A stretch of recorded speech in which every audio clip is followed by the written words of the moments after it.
আজকে অনেক দিন বাদে বাজার থেকে নিয়ে এসছে একটা বড় ইলিশ মাছ। ইলিশ মাছটার ওয়েট ছিল 1 কিলো 350।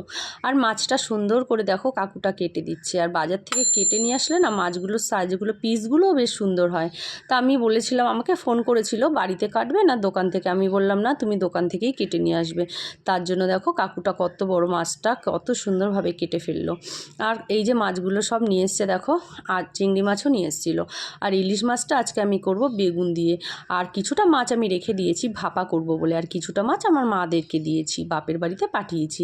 অনেক বড় মাছ তো কী হবে বলো। আর মাছের মাথাটা দিয়ে করেছিলাম, ইলিশ মাছের মাথাটা দিয়ে কচুর শাক বানিয়েছিলাম।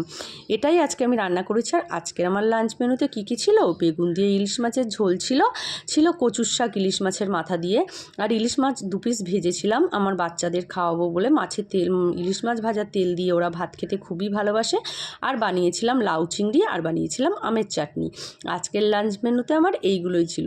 তা বন্ধুরা, তোমরা আজকে কী কী লাঞ্চ মেনুতে বানিয়েছো প্লিজ শেয়ার করো। আর আমার ভিডিওটা যদি তোমাদের ভালো লেগে থাকে কমেন্ট করো।